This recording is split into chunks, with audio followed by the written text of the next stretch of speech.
याद बहुत आते हैं मुझको तू और अपना गाँव, कच्ची पगडंडी के रास्ते और नीम की छाँव, कच्ची पगडंडी के रास्ते। चेहरा मासूम जिया नी तेरे दिल च शैतानी, चेहरा मासूम जिया नी तेरे दिल च शैतानी, मेरा दिल लुटी जावे नी तेरे गल वाली गानी, मियां तू मेरी तू है जग है। क्या तुम जानते हो लिमिट का रियल मतलब क्या है? आखिरकार हम मैथमेटिक्स में लिमिट को क्यों यूज़ करते हो, कब यूज़ करते हैं? वैसे अगर तुम्हें लिमिट का कोई क्वेश्चन दिया जाएगा तो अगर जैसे लिमिट आती होगी तो बहुत अच्छे सॉल्व कर लेगा, जिसे नहीं आती वो सीख के ही सॉल्व कर लेगा। क्या लेकिन रियल मतलब जानते हो कि लिमिट क्या है? देखो, कोई भी टॉपिक अगर पढ़ने वाले हो ना, समझो उसके पहले कि उसका मतलब कहाँ है और कहाँ यूज़ करना है। ऐसे सिंपली नहीं कि तुम्हें लिमिट का क्वेश्चन आया, तुमने सॉल्व करके 100 में से 100 नंबर ला दिए हैं। ऐसे ज़िंदगी में सर्वाइव नहीं कर पाओगे। अगर जैसे मान लो कुछ साइंटिस्ट, इंजीनियर कहीं भी कुछ बनोगे तो वहाँ तुम्हें ये लिखा नहीं आएगा कि यहाँ लिमिट यूज़ करें। वहाँ तुम्हें अपना दिमाग लगाना पड़ेगा कि लिमिट कब यूज़ करनी है, उसकी क्या ज़रूरत है। और बता दें कि लिमिट वाला ये टॉपिक बहुत इंपॉर्टेंट टॉपिक है। सोच लो कि इनिशियल स्टेप है किसके लिए? कैलकुलस के लिए। तो इस टॉपिक को बिल्कुल भी हल्के मत लेना। अगर जो बच्चे 11th में हैं तो बहुत ध्यान से सुनना, और जो बच्चे 12th में आ गए हैं और फिर लिमिट पढ़ रहे हैं तो भी इसको बहुत ध्यान से समझना, क्योंकि इसका कैलकुलेशन बहुत ज़्यादा यूज़ है। 12th क्लास में बेसिक यूज़ है। अगर लिमिट नहीं समझ में आएगी तो कंटिन्यूटी, डिफरेंशियबिलिटी सब टॉपिक तुम्हें समझ में नहीं आएंगे। तो इसलिए, और हाँ, जितनी भी इसके अंदर शॉर्ट ट्रिक होंगी, जैसे एल हॉस्पिटल रूल, जितने भी रूल हैं सब बताएंगे, तुम्हारे लिमिट का क्वेश्चन बहुत आसानी से हो जाएंगे। लेकिन सबसे पहले हम कंसंट्रेट करेंगे कि आखिर लिमिट की क्यों ज़रूरत पड़ी है। तो देखो, जब कैलकुलस की शुरुआत हो रही थी तो बेसिकली दो चीज़ों में प्रॉब्लम आ रही थी। क्या आ रही थी? दो चीज़ों में। एक था किसी कर्व के किसी पॉइंट पे टेंजेंट निकालना, और एक प्रॉब्लम आ रही थी कि हमें उसका एरिया निकालना, मतलब एरिया की प्रॉब्लम। एरिया की प्रॉब्लम का जैसे मान लो एक ग्राफ है, तो अगर हम मान लो हमें इसके अंदर एरिया निकालना, तो ए वाली प्रॉब्लम आ रही थी। तो हाँ, तुम्हें एक बात बता दें कि हज़ारों साल पहले मैथमेटिशियन जो यूज़ करते थे लिमिट, पता क्यों यूज़ करते थे? सर्कल का एरिया निकाल लें, मतलब अप्रॉक्स एरिया सर्कल का क्या होगा। समझ रहा नहीं समझ रहा कि आखिरकार कि देखो, कोई भी एग्जैक्ट एरिया सर्कल का नहीं निकाल सकता है, इसलिए वहाँ लिमिट का यूज़ करते हैं। बताएंगे, पूरा डिटेल में बताएंगे। सबसे पहले हम शुरुआत करते हैं। देखो, हम 3 फंक्शन लेने वाले हैं। f(x) इक्वल टू, देखो जो तुम्हारे स्कूल के हिसाब से वो भी कराएंगे, उसकी परेशानी नहीं है, लेकिन सबसे पहले इसका मेन मतलब समझो। एक फंक्शन ए रहा तुम्हारे पास, एक फंक्शन मान लो तुम्हारे पास gx is equal to x-2 और x-2, एंड तीसरा तुम्हारे पास फंक्शन रहा hx is equal to 1/x-2 का स्क्वायर। कन्फर्म है?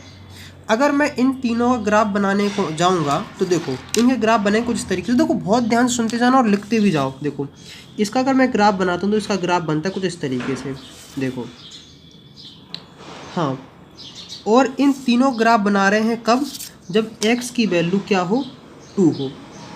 अगर तुम x की वैल्यू 2 में रखोगे तो अनडिफाइंड हो जाएगा, मतलब मीनिंगलेस हो जाएगा, क्योंकि 2 - 2 0 हो जाएगा, ऊपर 0, 0 डिवाइडेड 0 तो नहीं होता, मतलब वहाँ कोई भी तुम्हें वैल्यू देखने को नहीं मिलेगी। तो हम क्या मानते हैं कि हम मान के चलते हैं कि x की वैल्यू अगर 2 होगी तो वहाँ तुम्हें कोई भी f(x) की वैल्यू नहीं मिलेगी। हाँ, अब मेन इंपॉर्टेंट बात है कि f(x) क्या है? वही है y = f(x). यही समझो कि y = f(x) है। बेसिकली हम क्या कर रहे हैं? हम कर रहे हैं y = x² -4/x - 2। जैसे अगर x की वैल्यू तुम 3 रखोगे तो y की वैल्यू कितनी आएगी? 9 - 4 3 - 2 y = 5/1। तो y की वैल्यू क्या आ गई है? 5। मतलब f(x) की वैल्यू क्या आ गई है? 5। और कई जगह इस तरीके को लिखने मिलेगा f(3) = 5। इस तरीके से बात तुम्हें समझनी है। देखो, तो लेकिन अगर x की वैल्यू तुम 2 रखोगे तो वहाँ कोई भी वैल्यू देखने को नहीं मिलेगी। तो बेसिकली हमने क्या किया कि a मान लो, a रही तुम्हारे पास x की वैल्यू 2, तो यहाँ क्या अनडिफाइंड है। देखो, a वाला तुमने ग्राफ समझ लिया है। अब हम बनाते हैं इसका ग्राफ। तो अगर तुम इसका भी ग्राफ बनाने को जाओगे तो तुम्हें इसका ग्राफ कुछ इस तरीके से देखने को मिलेगा। अगर ग्राफ नहीं आते बनाने तो कोई परेशान नहीं होना है। देखो ऐसा मिलेगा और ऐसा मिलेगा। तो बेसिकली बात है कि यहाँ अगर x की वैल्यू तुम 2 रखोगे तो यहाँ भी तुम्हें अनडिफाइंड ही मिलने वाला है। अगर तुम इसके लिए स्पेस नहीं लेकिन बना दें ग्राफ, इसका ग्राफ कुछ इस तरीके से बनता है ऐसा, और x की वैल्यू 2, मतलब तीनों ग्राफ में अगर तुम एक चीज़ देखते हो तो बेसिकली अनडिफाइंड है। बात समझ में आ रही है कि नहीं आई कि तीनों फंक्शन क्या है, undefined at x equal to 2, मतलब मीनिंगलेस है, कोई मतलब नहीं निकाल रखे, हम रख रहे हैं वैल्यू कोई भी, हमें देखो बाई की वैल्यू यहाँ कुछ भी नहीं मिल रही है। देखो तो लेकिन कहानी यहीं समाप्त नहीं होती है, कहानी यहाँ से शुरू होती है। अब ऐसी बात भी तो नहीं है कि यार हमको अगर इस पॉइंट पे कुछ नहीं मिल रहा है तो इसके आसपास पड़ोस में भी कुछ नहीं मिलने वाला हो। देखो बात यहाँ बहुत ध्यान से समझो, देखो बात यहाँ समझनी ज़रूरी है कि यहाँ हम बात करने वाले हैं विसिनिटी। विसिनिटी मतलब होता है कि उसके पड़ोस वाली चीज़। तो हम पता लिमिट पता कब यूज़ करते हैं कि उसके आस पड़ोस में क्या हो रहा है। जैसे देखो जैसे हमने क्या रूला है कि अगर x की वैल्यू तुम 2 रखोगे तो fx मतलब y की वैल्यू अनडिफाइंड आएगी।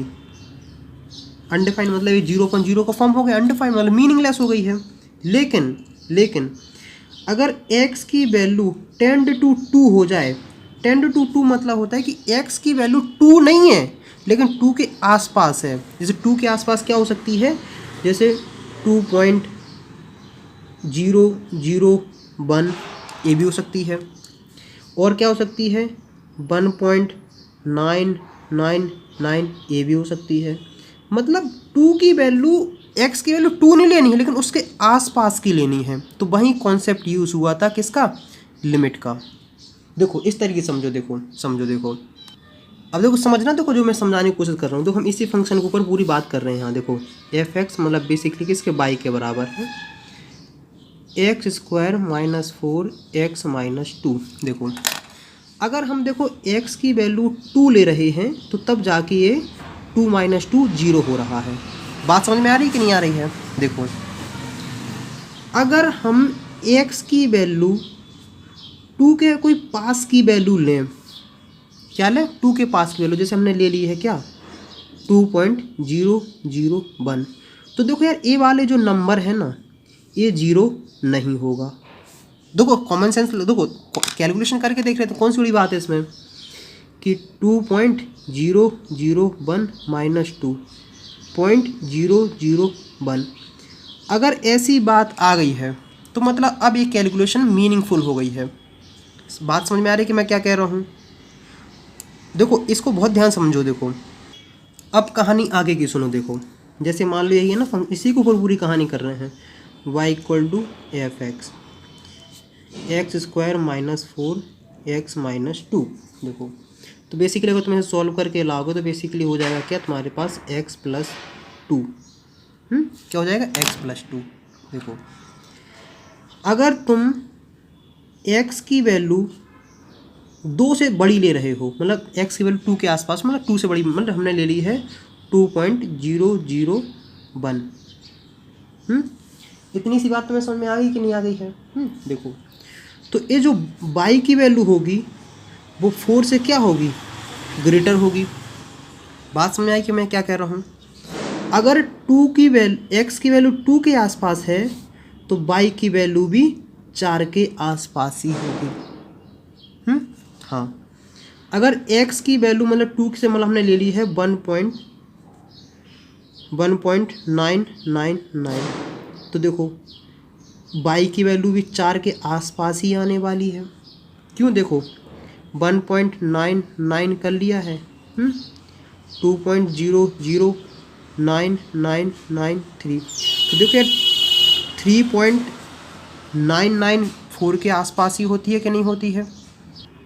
तो हमें यहाँ से क्या देखने को मिलता है, हमें यहाँ से एक चीज़ सीखने को मिल जाती है कि अगर x की वैल्यू अगर 2 है, अगर x की वैल्यू 2 कौन सी फिक्स्ड वैल्यू है, तो तो एक कैलकुलेशन हो जाती है, क्वेश्चंस हो जाते हैं, सॉल्व करना हो जाता है मीनिंगलेस। बात समझ में आई कि मैं क्या करूं? अगर x की वैल्यू टेंड टू 2 हो रही है, क्या हो रही है? x की वैल्यू को टेंड टू 2 हो रही है, तो क्या हो रहा है? Limit of y is 4। Limit of y is 4 कब होगा? जब x टेंड टू 2। मुझे पता है कि ये वाला टॉपिक, ये वाली बात बहुत लोगों को समझ में नहीं आई होगी, पता है, घबराओ नहीं। तो देखो इसी को पहले क्या करो, एक लिख लो। देखो मैथमेटिकली इसको हम क्या करेंगे, मैथमेटिकली लिखो कि हम क्या कहेंगे। Mathematically we say that the limit of f x as x approaches, देखो बोथ साइड हो सकता है कि नेगेटिव साइड से हो positive side, x approaches 2 is 4। इसका कहने का मतलब ये है कि लिमिट ऑफ एफ एक्स, मतलब लिमिट ऑफ एफ एक्स मतलब कि इस फंक्शन की लिमिट की वैल्यू क्या होगी? 4 होगी, जब x टेंड टू 2 होगा। देखो यहाँ से थोड़ा थोड़ा क्लियर होगा। देखो इसी को अगर हम पता सिंबल के फॉर्म में लिखेंगे तो किस तरीके से लिखेंगे कि limit x tend to 2 f x equal to 4। पहले इतना पढ़ो, इसको पढ़ोगे तो मैं समझ में आएगा कि limit of f x is 4 कब? जब x की वैल्यू 2 के आसपास लोगे। अगर मैं उसे और अपने तरीके से समझता हूँ, किताब में किसी नहीं, लेकिन अपने दिमाग में मैंने कैसे सेट किया था कि x² - 4x - 2 की वैल्यू 4 के आसपास तब आएगी जब तुम x की वैल्यू 2 के आसपास रखोगे। तो बेसिकली अगर हम देखते हैं तो जो लिमिट हम वाला कॉन्सेप्ट यूज़ करते हैं वो हम करते हैं अप्रोक्सीमेशन के लिए। यहाँ से थोड़ा बहुत क्लियर हो जाना चाहिए। हम अभी इसको और डिटेल में समझाएं, घबराओ नहीं बिल्कुल। देखो मेन अगर तुमने समझ लिया ना तो बाकी चीज़ अपने आप समझ में आ जाएगी। जैसे देखो सुनो, जैसे हम निकालने वाले हम एग्जाम्पल ले रहे हैं, हम ले रहे हैं limit sin x upon x equal to 2 x tend to 0। जैसे देखो अगर तुम सिंपल सा बेसिकली क्या है y equal to f x, या फिर इसी को लिखो sin x अपॉन x, मतलब हमारे पास ये वाला फंक्शन है। और इस फंक्शन की वैल्यू हम कब निकालना चाहते हैं? जब x की वैल्यू तुम 2 लोगे, सॉरी जब x की वैल्यू तुम क्या लोगे? 0 लोगे। हम क्या पता कर रहे हैं कि अगर आखिरकार इस फंक्शन की वैल्यू क्या होगी जब हम x की वैल्यू 0 लेंगे। तुम 0 जैसे ही लोगे तो क्या हो जाएगा? ये 0/0 का फॉर्मूला मीनिंगलेस में अनडिफाइंड हो जाएगा। बात समझ में आ रही कि नहीं आ रही है? लेकिन x की वैल्यू 0 पे अनडिफाइंड है, लेकिन उसके आस पड़ोस पे तो बात कर सकते हैं। अगर इसी फंक्शन के आस पड़ोस की बात करनी हो तो हम कॉन्सेप्ट यूज़ करते हैं लिमिट का। Limit sin x upon x tend to 0। इसका कहने का मतलब ये है कि अगर तुम x की वैल्यू 0 के आसपास लोगे तो sin x अपॉन x की फंक्शन की वैल्यू क्या होगी? बात समझ में आ रही कि मैं क्या कह रहा हूँ? कि अगर तुम x की वैल्यू 0 के आसपास लेते हो तो इस फंक्शन की वैल्यू क्या होगी? इस फंक्शन की वैल्यू होती है 1। घबराओ नहीं, ग्राफ की हेल्प से बताऊंगा, बिल्कुल फुल डिटेल में बताऊंगा, परेशान नहीं होना, बिल्कुल भी नहीं होना परेशान, नहीं तो फालतू में परेशान होते रहोगे। देखो जैसे देखो वैसे कैलकुलेटर यूज़ कर लेना, साइंटिफिक कैलकुलेटर में चीज़ मिल जाएगी। देखो अगर तुम x की वैल्यू ले रहे हो कितनी? -0.1, तो इस फंक्शन की वैल्यू पे तो तुम्हें क्या देखने को मिलेगी? y इज इक्वल टू हो जाएगा कितना? 0.998334 अगर x की वैल्यू ले रहे हो तुम 0.1 तो y की वैल्यू निकलेगी क्या? 0.998334। अगर तुम x की वैल्यू ले रहे हो कितनी? -0.00 सॉरी यहीं अब 1 1 रहने दो है। तो बाई की जो तुम्हें वैल्यू देखने को मिलेगी वो आएगी 0.9998 1 2 3 4 3। अगर तुम x की वैल्यू ले रहे 0.01, मतलब देखो सुनो, 0 नंबर है, ये -0.1 इस साइड होगा, ये 0.1 इस साइड होगा, मतलब 0 के आस पड़ोस वाली वैल्यू ले रहे हैं, ये भी इस साइड होगा तो ये वाला इस साइड होगा।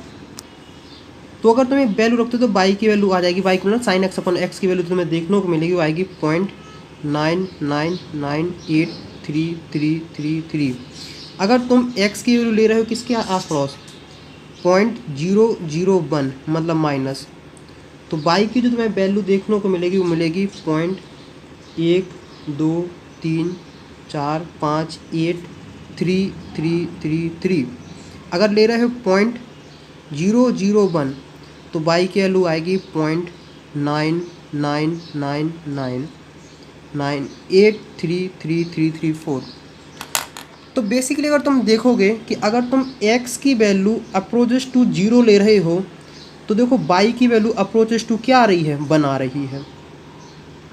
इसका कहने का मतलब है कि अगर तुम x की वैल्यू 0 के आसपास लोगे तो sin x अपॉन x की वैल्यू बन के आसपास आएगी।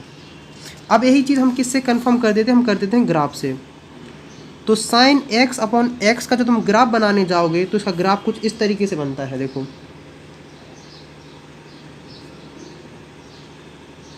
देखो ऐसे बनता है, यहाँ 1 है, यहाँ -2 है, ये 3 -3 के आसपास है, यहाँ 4 है, ये है 0.2 मान लो, 0.4 मान लो, 0.6 मान लो, 0.8 मान लो, और यहाँ क्या मानो, ये है 1। तो अगर तुम देखोगे, देखो 0 के जो आसपास है ना, देखो ये 0 रहा पॉइंट, यहाँ मान लो होल मानते हैं, मतलब यहाँ फंक्शन यहाँ से डिसकंटिन्यूस, देखो तो यहाँ अगर देखोगे देखो ये आस पड़ोस वाली वैल्यू बन के आसपास है और ए वाली आस पड़ोस वाली वैल्यू बन के आसपास ही है। तो बेसिकली क्या हो रहा है, लिमिट एग्जिस्ट कर रही है। लिमिट एग्जिस्ट क्यों कर रही है, क्योंकि ए वाली वैल्यू और ए वाली वैल्यू मतलब दोनों में तुम्हें एक ही वैल्यू के अप्रोच कर रही है, टेंड कर रही है। तो इस तरीके से देखने को मिलता है। घबराओ नहीं, अभी मैं लिमिट डज नॉट एग्जिस्ट वाला भी एग्जाम्पल दिखाता हूँ, परेशान नहीं हो।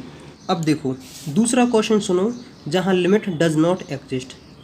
लिमिट डज नॉट एग्जिस्ट का मतलब वो ये होता है कि left hand limit is not equal to right hand limit. बताएंगे लेफ्ट हैंड लिमिट और राइट हैंड लिमिट क्या होती है, लेकिन सबसे पहले थोड़ा इससे समझो कि मैं क्या समझाना चाहता हूँ। कि जैसे देखो हमारे पास है sin 1/x एक फंक्शन है, कन्फर्म है। हमें बेसिकली क्या निकालना है कि अगर देखो x की वैल्यू तुम 2 रख दोगे तो sin 1/0 तो sin इन्फिनिटी, ये मीनिंगलेस हो जाएगा काम। लेकिन हमें देखना है कि अगर x की वैल्यू तुम 0 के आस पड़ोस लोगे तो इसकी वैल्यू क्या आएगी, समझ रहे कि नहीं समझ रहे, इस फंक्शन की क्या होगी। तो हम बेसिकली क्या यूज़ कर लेते हैं, limit sin x of x। तो लिमिट क्या करती है कि उसके आस पड़ोस वाली वैल्यू देना स्टार्ट कर देती है। देखो जैसे हमने वैल्यू रखनी स्टार्ट करी, क्या 0 है ना, तो हमने रख दी है 0.1 माइनस का, तो आंसर देखने को मिलेगा 0.544 02110। अगर x की वैल्यू तुम लेते हो क्या 0.1 तो इसकी वैल्यू आएगी -0.544। देखो मतलब ग्राफ कुछ इस तरीके से है, ये रहा 0 और यहाँ मान के चलते हैं 0.5 है और यहाँ मान के चलते हैं -0.5 है। क्यों, जो वैल्यू आ रही है किसकी, बाई की, समझ रहे, बाई की आ रही है। चलो और आगे बढ़ते हैं, तसल्ली दिलाते हैं, तुम्हें हर चीज़ समझ में आ जाएगी। तो देखो हम क्या देखते हैं, हमने देखा है -0.01, तो आंसर देखने को मिलेगा 0.50635। अगर तुम रखते हो कितनी 0.01, मतलब देखो 0 ये है, 0.1 यहाँ होगा, माइनस का प्लस का यहाँ होगा, और अगर 0.00 बना रहे तो और इस करीब आते जा और इसके करीब आते जा रहे हैं। तो ये तुम जब रखोगे तुम्हें इसका आंसर देखने को मिलेगा, क्या मिलेगा, -0.506365। मतलब अब देखो, मतलब अगर तुम इतनी वैल्यू रख रहे हो तो देखो 5 की, अगर ये 5 4 था, मतलब यहाँ 5 4 में इसके आस पड़ोस आ रही है। तो मेरा कहने का मतलब सिर्फ इतना सा है कि देखो ए वाली वैल्यू और ए वाली वैल्यू दोनों अलग अलग है, क्योंकि जब तुम ये लेफ्ट हैंड साइड वाली वैल्यू रख रहे हो तो आंसर तुम्हें ये मिल रहा है, और जब तुम राइट हैंड साइड वाली वैल्यू रख रहे हो तुम्हें आंसर यहाँ मिल रहा है। तो मेरा कहने का मतलब है कि लेफ्ट हैंड वाली और राइट हैंड वाली किसी एक नंबर के अप्रॉक्स मतलब टेंड नहीं हो रही हैं। जैसे अगर जब तुम रख रहे थे -0.1 और 0.1 तो लगभग 0.99 के पास आ रही थी वैल्यू, कौन से में, sin x/x के में। मतलब चाहे तुम लेफ्ट रखो चाहे राइट रखो, दोनों बन के अप्रॉक्स कर रही थी, बन के आस पड़ोस में आ रही थी, लेकिन ऐसा इसमें पॉसिबल नहीं है। तो हम क्या कह सकते हैं कि इस लिमिट इसमें डज नॉट एग्जिस्ट। कब नहीं करेगी एग्जिस्ट, जब तुम x टेंड टू 0 होगी। समझ रहे, क्यों, क्योंकि देखो जो y की वैल्यू जो है ना, ये y की वैल्यू है, ये किसी एक नंबर के तरफ मतलब टेंड नहीं हो रही है, इसलिए हम क्या करेंगे, limit does not exist. Basic knowledge clear हुई कि आखिरकार ये क्या लिमिट कहना चाहती है। अब हम पढ़ते हैं वो जो तुम्हारे स्कूलों में आता है कि लेफ्ट हैंड लिमिट क्या होती है और राइट हैंड लिमिट क्या होती है। तो अब हेडिंग डालो right hand limit and left hand limit, इसको शॉर्ट फॉर्म में लिखते हैं RHL एंड LHL। देखो सबसे पहले हम लोग बात करने वाले हैं कि राइट हैंड लिमिट के ऊपर। देखो राइट हैंड लिमिट कैसे कहते हैं कि जैसे मान लो कि ये पॉइंट है, ये लाइन बना देते हैं, समझे कि नहीं समझे, और मान के चलते हैं कि x की वैल्यू 2 है। तो बेसिकली मान लो कोई फंक्शन है हमारे पास, fx एक फंक्शन है, समझ रहे कि नहीं समझ रहे, fx फंक्शन है और x की वैल्यू 2 है। अगर हम क्या कर रहे हैं, इस फंक्शन में क्या कर रहे हैं, लिमिट यूज़ कर रहे हैं, limit fx x tend to 2, simple सी बात है, ये होगी कि नहीं होगी। अब जब x टेंड टू 2 तो अब इसमें सबसे पहले बात आएगी RHL की, RHL। तो RHL मतलब होता है कि जो तुम 2 ले रहे हो उससे जस्ट थोड़ी बड़ी संख्या, जैसे 2.0001 एक ये भी संख्या हो सकती है, 2.0011 ये संख्या भी हो सकती है, 2.0111। तो मतलब जो तुम वैल्यू ले रहे हो उससे जस्ट बड़ा, मतलब ये राइट हैंड पे जा रहे हो, तो उसे कहते हैं LRHL, राइट हैंड लिमिट। तो इसे बेसिकली कई जगह तुम्हें पॉजिटिव साइन से भी डिनोट करने को मिला होगा, समझे कि नहीं समझे। अब एक चीज़ आती है, वो आती है लेफ्ट हैंड लिमिट। तो लेफ्ट हैंड लिमिट का मतलब होता है कि जो तुम वैल्यू ले रहे हो उससे छोटी सी, मतलब उसके छोटी सी वाली वैल्यू। देखो जैसे 1.999 एक वैल्यू है ना, ये 1.998 1.9989, मतलब कि अगर तुम इस साइड की कोई वैल्यू ले रहे हो तो उसे बोलते हैं लेफ्ट हैंड लिमिट, LHL। और इसी को तुम लोगों ने कई जगह डिनोट किया होगा, वो देखने को मिलता है x2-। सिंपल सी बात यहाँ तक क्लियर हुई कि नहीं हुई है। अगर यहाँ तक कोई दिक्कत, कोई समस्या तो एक बार रिवाइज कर लें।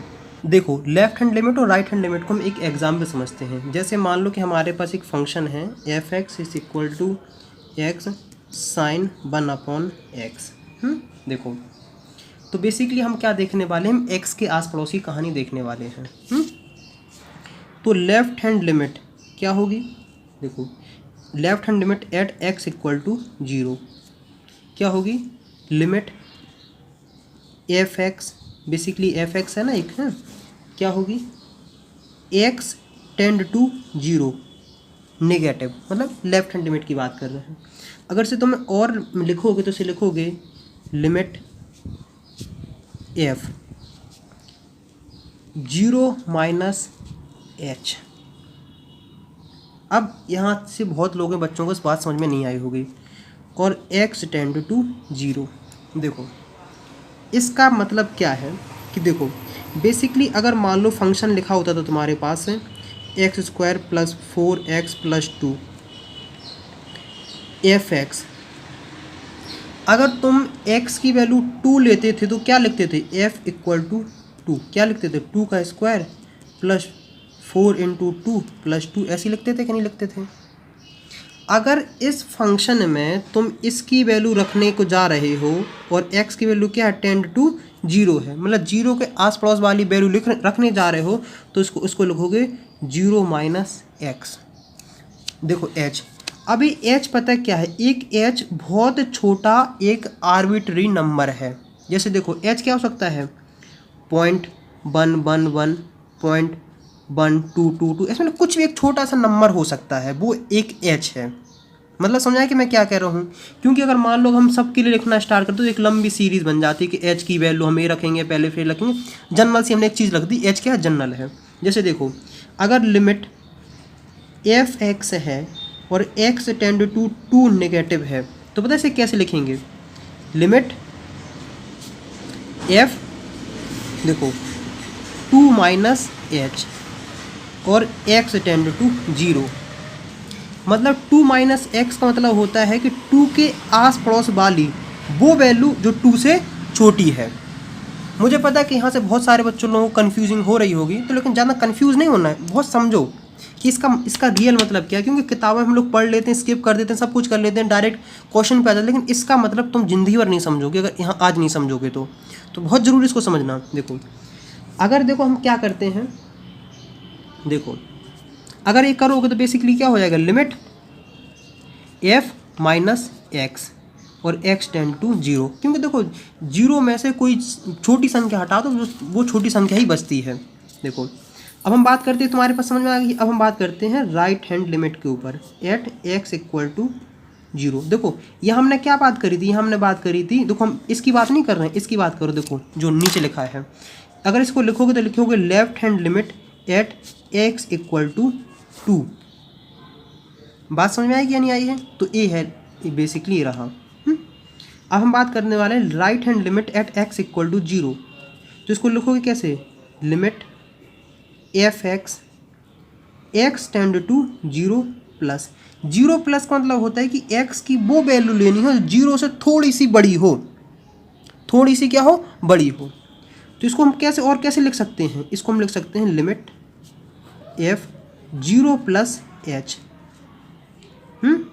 और x टेंड टू 0। इसी को तुम फिर बाद में लिख लो तो लिमिट f(x) है, वो उस कहानी h टेंड टू 0 वो कहानी नहीं है, लेकिन मेन कहानी ये रही है। इसका मतलब क्या है, इसका मतलब है कि फंक्शन f(x) फंक्शन में वो x की वैल्यू लो जो 0 से जस्ट थोड़ी बड़ी है।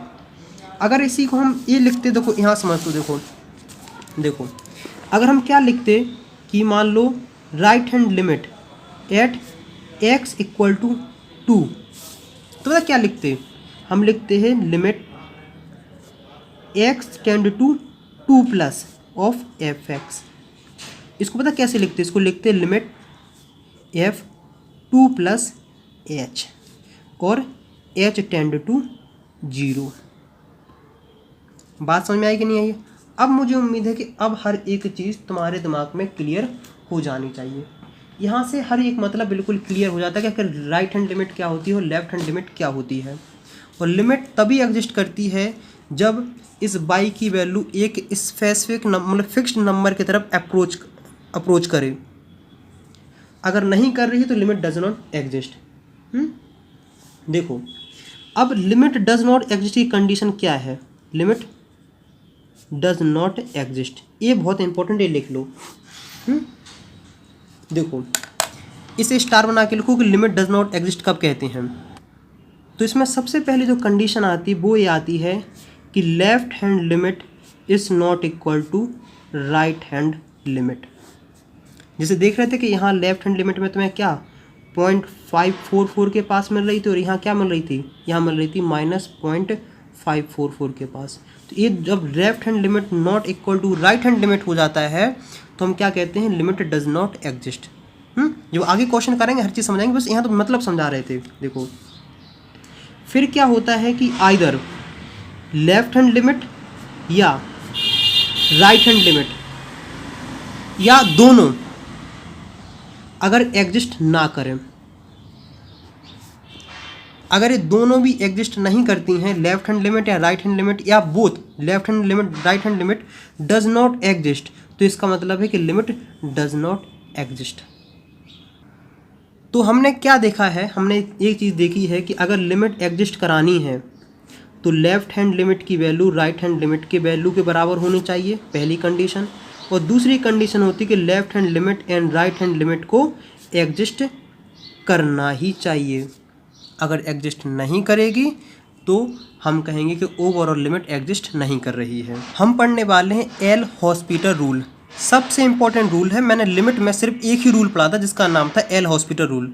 अगर तुम्हें किसी कंपटीशन एग्जाम के लिए प्रिपरेशन कर रहे हो या फिर कर रहे हो एमसीक्यू के लिए, तो सबसे बेस्ट लिमिट के लिए है एल हॉस्पिटल रूल। दुनिया के किसी भी चीज़ में ज़्यादा मत फंसना। देखो एल हॉस्पिटल रूल ये कहता है कि अगर तुम्हारे पास कोई एफ फंक्शन है, उसका अगर फॉर्म आता है 0/0 का या इन्फिनिटी का एट x इक्वल टू ए, मतलब किसी नंबर पे अगर मान लो इसे बेसिकली क्या हो रहा था x² - 4x - 2, अगर हम x की वैल्यू 2 ले रहे थे तो 0/0 का फॉर्म आ रहा था। तो इसको सॉल्व करना हो जाता था कठिन, मतलब ये मीनिंगलेस हो रहा था। तो उस जगह यूज़ करा जाता है क्या, एल हॉस्पिटल रूल। अगर ऐसे और भी हम तुम्हें फॉर्म दिखा देंगे अगर एल हॉस्पिटल रूल कहाँ यूज़ करते हैं, हमारा infinity minus infinity, 0 into infinity और 1 की पावर इन्फिनिटी, 0 की पावर 0 और इन्फिनिटी की पावर 0। अगर तुम्हें ऐसे फॉर्म कहीं भी देखने को मिले लिमिट में, तुम्हें सिंपल सा एक रूल यूज़ करना है जिसको बोलते हैं एल हॉस्पिटल रूल। देखो बेसिकली तो इस तरीके से है कि मान लो तुम्हारे पास एक f(x) फंक्शन है जो किसके बराबर है, फाई x के बराबर और इसके बराबर ये फंक्शन है। और हमें क्या देखने को मिलता है कि फाई x इक्वल टू 0 हो रहा है और ए भी x इक्वल टू 0 हो रहा है जब हम x की वैल्यू a ले रहे हैं। तो उस समय यूज़ करना एल हॉस्पिटल रूल। देखो एल हॉस्पिटल रूल कहता है कि अगर ऐसी फॉर्म बन रही है तो इसको डिफरेंशिएट मार दो और इसका डिफरेंशिएशन मार दो। देखो याद रखना कि हम ओवरऑल का डिफरेंशिएशन नहीं कर रहे हैं, हम इंडिविजुअली इसका डिफरेंशिएशन करेंगे और इसका डिफरेंशिएशन करेंगे। देखो जैसे देखो तुम्हें कई बार कहा जाता है कि जैसे limit sin x upon x और x टेंड टू 0।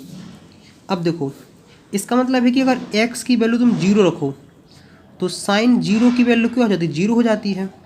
और x की वैल्यू को तुम 0 रखो तो x की वैल्यू भी 0 हो जाती है। मतलब a वाला 0 और a वाला 0, मतलब 0/0 का फॉर्म आ गया है कि नहीं आ गया है।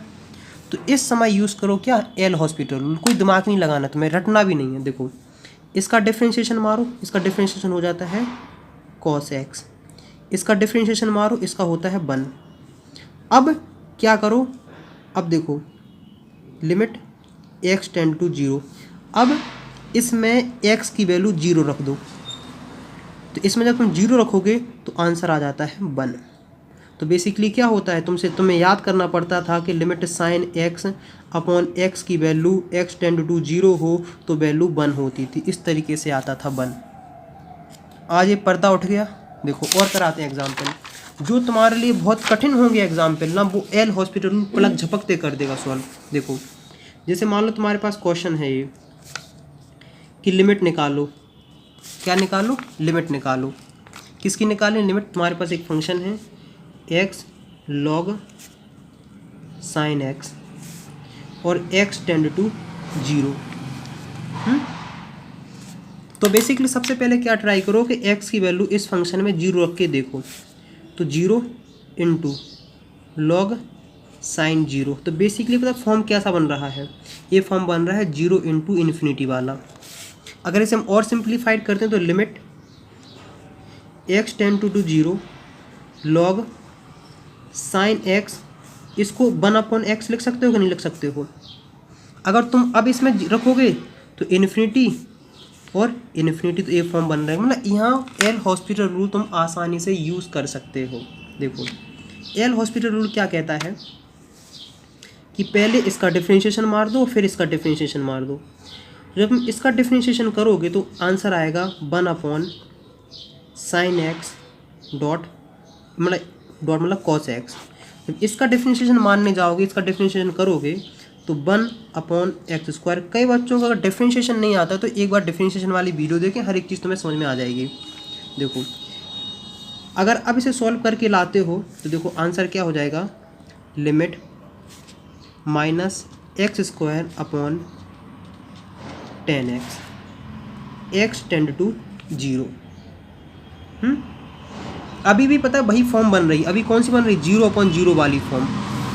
अभी भी समस्या सॉल्व नहीं हुई है, हमें तब तक इसको सॉल्व करना जब तक समस्या, तब तक हमें डिफरेंशिएशन करते जाना तक इस प्रॉब्लम सॉल्व ना हो जाए। अभी तो 0/0 की बन रही, तो एक बार और कर दो तो लिमिट x² का करोगे -2x हो जाएगा।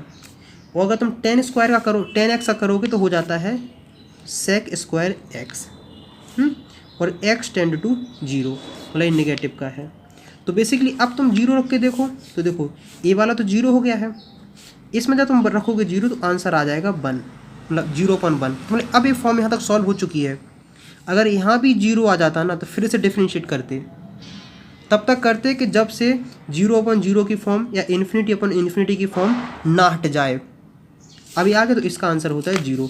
इसका मतलब यह है कि limit x tend to 0 x log sin x का आंसर होता है 0। बात समझ में आई है कि नहीं आई है? तो इसका कहने का मतलब ये है कि अगर तुम्हारे पास f(x) एक फंक्शन है x log x sin x, तो अगर तुम x की वैल्यू 0 रखते हो तो इसकी वैल्यू मीनिंगलेस हो जाती है, मतलब अनडिफाइंड हो जाती है। लेकिन अगर तुम x की वैल्यू 0 के आसपास रखते हो, जैसे 0 के आसपास क्या हो सकती है, जैसे देखो मतलब 0.001, मतलब इस जो आसपास रखोगे तुम वैल्यू ना, तो अगर आसपास वाली वैल्यू रखोगे, लेफ्ट हैंड वाली रखो या राइट हैंड रखो, तो इसका आंसर आएगा 0। तो मुझे उम्मीद है कि अब ये चीज़ तुम्हारे दिमाग में काफ़ी अच्छे तरीके से क्लियर हो गई होगी। जितनी प्रैक्टिस करोगे उतना तुम्हें समझ में आएगा। वैसे पढ़ने के लिए लिमिट में बहुत कुछ है, लेकिन वो सब हम नेक्स्ट वीडियो में कवर करेंगे। लेकिन जो इंपॉर्टेंट चीज़ है वो यहाँ लिख लो कि अलजेब्रा ऑफ लिमिट। जैसे मान लो अगर दो फंक्शन का एडिशन या सब्ट्रैक्शन हो, उसकी तुम लिमिट निकालने वाले ओवरऑल की, तो तुम इंडिविजुअली उसकी लिमिट निकाल सकते हो। मुझे पता है समझ में नहीं आई होगी बात। जैसे मान लो हम निकालने वाले किसकी, x² + 2 - x³ + 7x, मतलब हम इसकी क्या निकालने वाले हैं, लिमिट निकालने वाले हैं। तो क्या करो, पहले इस फंक्शन की लिमिट निकाल लो और फिर इस फंक्शन की लिमिट निकाल लो। और जो साइन नेगेटिव है वो नेगेटिव लगा लेना। पहले ये निकाल दिया एक पार्ट, ये दूसरा पार्ट निकाल दिया है। जैसे मान लो तुम्हारे पास दो फंक्शन हैं कि एक फंक्शन ए रहा और एक फंक्शन ए रहा। अगर दोनों फंक्शन मल्टीप्लिकेशन में है और फिर तुम इसकी लिमिट निकालने वाले हो, तो अकेले भी दोनों की लिमिट निकाली जा सकती है। अब तीसरी कंडीशन ये आती है कि अगर मान लो लिमिट निकालने वाले f(x)/gx, मतलब डिवीज़न में अगर ये है, तो क्या होना चाहिए कि तुम इसकी अकेले निकाल लो और इसकी अकेले निकाल सकते हो, और दोनों को जो आंसर है उनको डिवाइड कर देना। जैसे मान लो यहाँ से जो आंसर आए और यहाँ से जो आंसर आए, उन दोनों का आंसर निकालना, एक दूसरे से मल्टीप्लिकेशन कर देना, फाइनल आंसर हो जाएगा।